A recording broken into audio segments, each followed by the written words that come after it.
इंदिरा जी, आप दिल्ली से आई हैं, रोहतक से आई हैं जी और डॉक्टरी प्रोफेशन से जुड़ी हुई हैं। जी। मुझे बहुत अच्छा लगा आपसे मिल करके। Thank you. और चूंकि वाइल्ड लाइफ डिफरेंट फील्ड है जी, बिल्कुल। और मैंने आपको देखा नेशनल पार्क में आपने बहुत अच्छा कंजर्वेशन की बहुत अच्छी बातें करी और बर्ड वॉचिंग में आप माहिर हैं और Thank you. यूट्यूब चैनल भी है आपका जी। जिसमें आप बर्ड्स के बारे में जानकारी देती हैं। हम्म। अच्छा लगा। आपने एकदम से इस लाइन में कैसे आ गई, आप कैसे इंटरेस्ट जागा?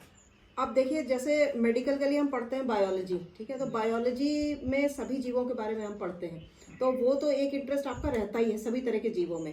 मेडिकल की पढ़ाई करने के बाद जब एक बार खत्म हुआ, फिर उसके बाद जॉब लग गई, सब कुछ हो गया, फिर मुझे ये था कि जो मेरे शौक है ना वो मुझे करने हैं। तो मेरा ये शुरू हुआ ट्रैवल से। ऐसा मतलब ये नहीं था कि मैं डायरेक्टली वाइल्ड लाइफ या नेशनल पार्क या बर्डिंग में आ गई, ट्रैवल से शुरू हुआ। तो मुझे ये था कि जो नेचर वाली जगह है, नेचुरल ब्यूटी वाली जगह, वहां पर जाने का शौक था ज़्यादा। हिस्टोरिकल जगह में भी जाती थी लेकिन थोड़ा कम, मतलब थोड़े समय में आप बोर हो जाते हो। तो नेचुरल ब्यूटी वाला मैंने काफ़ी साल तक कवर किया, कुछ पिलग्रिमेजेस भी किए, ट्रैवल डायरीज की एक सीरीज भी मैंने निकाली थी, बुक्स 3 वॉल्यूम में लिखी थी मैंने अपने ट्रैवल्स के बारे में। उसके बाद कोविड के टाइम से मतलब ये मेजर चेंज आया, जैसे आप कह रहे हैं ना, ये 2020 में आया, जिस समय पहला लॉकडाउन था। उस टाइम पे मुझे बर्डिंग का शौक हुआ और फिर धीरे धीरे मैं देखती गई कि अच्छा ये कौन सी बर्ड है, आइडेंटिफाई करती गई, किताबों के बारे में पता चलता गया। उसी बीच मतलब मैं उनको मेंटर मानती हूँ बर्डिंग के मामले में, श्री नरेंद्र सिंह खैरा जी। वो एयरफोर्स से रिटायर्ड हैं और उनसे पहली मुलाकात मेरी ओखला बर्ड सेंचुरी में हुई थी।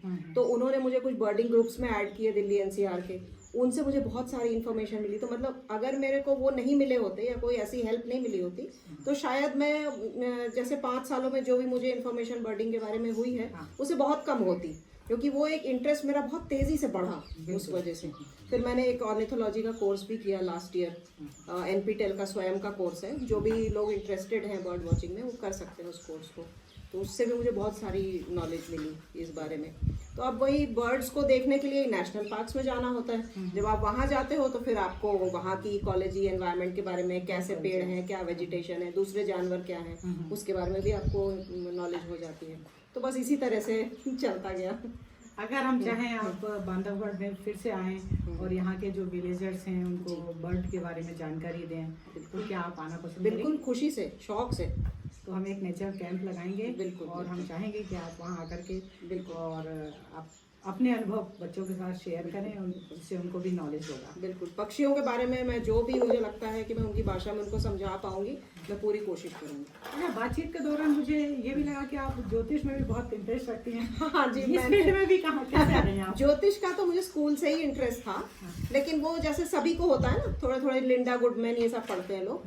तो बाद में ये भी मेरा जब मेरी एक बार जॉब वगैरह लग गई सारी, तो उसके बाद फिर मैंने दिल्ली से ही भारतीय विद्या भवन से ज्योतिष आचार्य किया और उसके बाद फिर 2 साल तक, मतलब वो 2 साल का कोर्स होता है। फिर उसके बाद मैंने ऑनलाइन भी उसको थोड़ा प्रैक्टिस करना शुरू किया कि कुछ कुंडली आप अगर 2-4 कुंडली देखते रहते हो तो आपका वो जो आर्ट है वो प्रैक्टिस में रहता है। तो बस उसी तरह से ज्योतिष में इंटरेस्ट आया और उसमें थोड़ा सा। तो फ्यूचर प्लानिंग क्या है आपकी? क्या आप किसी ऐसी जगह जहाँ प्रकृति ने बहुत सारे अपने जिस जगह को नवाजा है, क्या आप ऐसी जगह रहना पसंद करेंगे? बिल्कुल, मेरा ड्रीम ये है, लेकिन मुझे नहीं पता कि ये कैसे पूरा होगा। आप अगर ईश्वर पूरा करना चाहेंगे तो जरूर करेंगे, निश्चित पूरा रास्ता दिखाएंगे वही। बिल्कुल, ड्रीम आपका निश्चित पूरा होगा। आज तो आप जा रही हैं वापस जी, और हम चाहेंगे आप इसी तरीके से बांधवगढ़ आते रहिए और अपनी सेवाएं देते रहिए। बिल्कुल।